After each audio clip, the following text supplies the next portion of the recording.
Hey guys, welcome back to the channel. Now, a couple of days ago, a particular video has been going viral here on YouTube, and it's about a family that have been in the UK for 5 years. They came into the UK on the skilled worker visa, and after 5 years of applying for their indefinite leave to remain this year, 2025, they got an email from the Home Office clarifying that they do not qualify for the indefinite leave to remain yet, even though they've been in the UK for 5 years and they moved into the UK on the skilled worker visa. And you'll be surprised on the mistakes they actually did make that made them ineligible for ILR after spending 5 years here in the UK. And this is some of the mistakes that people would think, oh, it doesn't really matter. I think I'm aware of this already. And you'll be surprised how many thousands of people are still not aware of some of this information. That's why I'm going to share with you the mistake they made while on the skilled worker visa that made them ineligible for 5 years, that practically reset their clock back to zero without them knowing. And they applied for the ILR and got a refusal from the Home Office that they need to stay longer before they can become eligible for indefinite leave to remain. And if you're coming across the channel for the first time, click on the red subscribe button. On this channel, I share everything UK immigration, transition into tech, and personal finance. On this channel, do it to use on the subscribe button. My returning subscribers, you guys are amazing. So without further ado, let's get right into the video. Before I continue with this video, I'd like to give a special shout out to the sponsor of this video, TechDrive. TechDrive will be organizing a 6 weeks intensive data analytics training starting from the 10th of January 2026. Now, on this training, you're going to be exposed to everything you need to know to becoming a data analyst here in the UK. So if you're someone who's looking at starting your career in tech in 2026, this is definitely an opportunity you want to harness. On the training, you're going to be exposed to things like creating automated reports using advanced Excel functions, creating ETL pipelines using SSIS, interrogating, manipulating data using SQL, and creating business intelligence reports on Power BI. Now, these are the most important tools that you need to build competency on to landing your first data analyst job here in the UK and across Europe. So if this sounds like something you'd like to know more about, all you need to do is to send an email to info@techdriveuk.com or pop a WhatsApp message to the number displayed on your screen right now. Now, outside the technical training, you also be supported in landing your role. Now, this was one of the important feedback we got from one of the people that actually got to use our service. This person saying, hey, thank you so much. I didn't do the training with you, but needed a revamped CV when I needed to move jobs. The revamped CV landed me 5 job offers in March. God keep increasing you. Now, aside from the training, we also help you with your CV, which will definitely give you a competitive edge on your applications. We help you provide some UK work experience on your CV that gives you an edge. You also get to work on projects during the course of the training that then help you build your portfolio, which you then be able to show to employers and recruiters what you can do and the skill set you've got. And most importantly, when you get your first interview, we're also going to prepare you for that interview and get access to mentorship with those who currently work in the UK as data analysts. So what are you waiting for? Send that email, send a WhatsApp message, and get on the next training starting on the 10th of January 2026. And as I used to say, I'll see you all in class. So it's really important to ensure that you have a good understanding of UK immigration policies, because a single move can cost you years of labor here in the country. Now, I was talking about this family that came into the UK on the skilled worker visa, that when they applied for the ILR after 5 years in 2025, they got a refusal from the Home Office saying that they are not eligible for ILR yet. And this is what exactly happened. So this family came in during COVID in 2020, and the husband came in as a skilled worker visa. He brought in his family, his wife, and 2 kids into the UK on the skilled worker visa. And by the way, they came from Australia. But since they came through the skilled worker visa route, they would be required to be in the country working for 5 years. And after 5 years, they get eligible for indefinite leave to remain. Now, according to this man, 3 years into their stay in the UK on the skilled worker visa, they decided to swap roles. So meaning that the wife, who was the dependent, wants to get a job and become the skilled worker, while the man that came in originally as the skilled worker wanted to become the dependent, just because of flexibility and all of that. So according to him, the video they made, he said they consulted an immigration advice, paid session by the way, and this immigration advisor, give them the go ahead that, oh no, that's fine, in as much as you're on you're working, even though you're dependent, regardless of the visa you're on, so far you're working, you will still be eligible for ILR after 5 years. And this was a big mistake they made. Now, so what they did was the wife got a job. She moved on the skilled worker visa. The husband has been on the skilled worker visa for the last 2 years, decided to become the wife's dependent. Now, according to them, they felt their ILR clock is still, reading.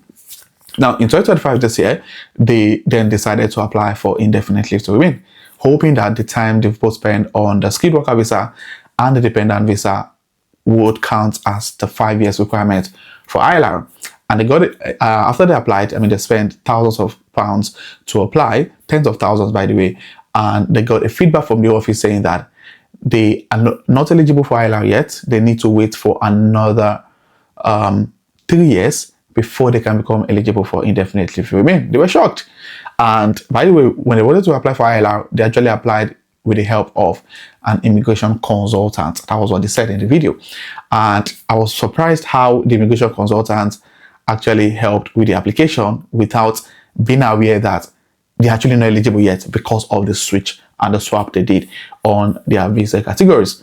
Anyway, so they got the feedback from the office, and the office said no, they can't get their ILR yet. That the wife skilled worker visa, she's only spent 2 years on it. She needs to spend additional 3 years to make it 5 years before the family can then apply for indefinite leave to remain.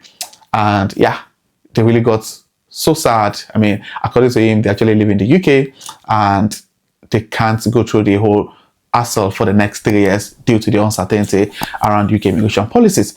And as simple as the same, I know when we come online and tell people, oh, do this, oh, these are the things that people are going through, they're like, oh, that's a basic knowledge. Yeah, everyone is aware of it.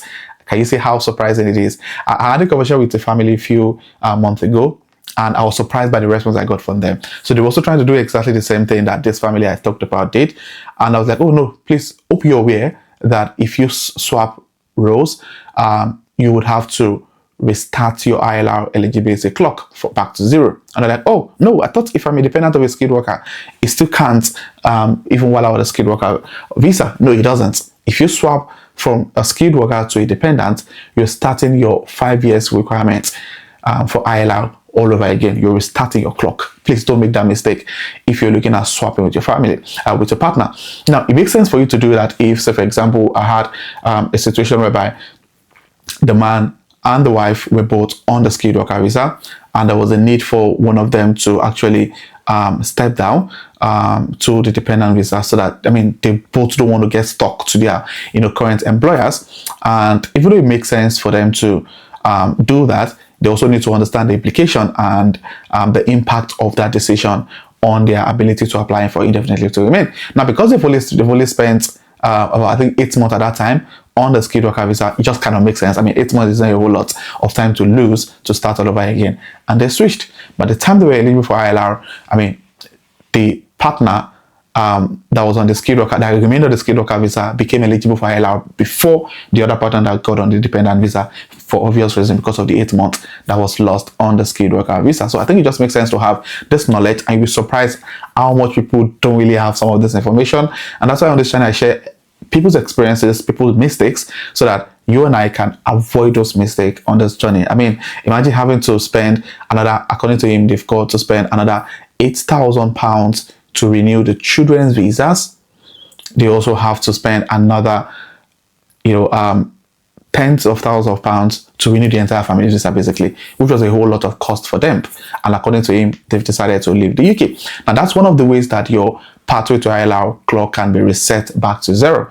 Another way is if one of the partner become eligible for indefinite leave to remain before the other. So I'll give you a very practical example. So I had a family situation that also happened recently, a few weeks ago, whereby the main applicant came into the UK on the skilled worker visa, and he got eligible for ILR. So because he got a 5 years visa, and you can apply for ILR 1 year before, 1 month before your you become eligible, basically. So he applied, and don't forget that his visa was going to expire in November 2025. So what he did was, and the wife joined him, I think 2 years into that visa. So it means that by the time the husband was eligible for ILR, the wife wasn't. So now the question was, now the husband already moved to indefinite leave to remain. Would the wife also need or will the husband need to go back to the employer to get another COS because the wife says it's going to expire and she's not eligible for ILR yet? And this is one of the mistakes I've seen people make.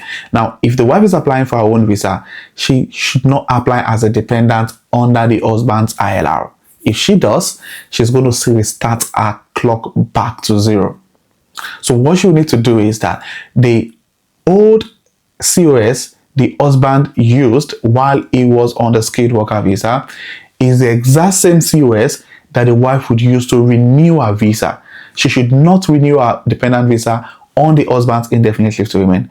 She should renew her dependent visa on the husband's COS while he was on the skilled worker visa.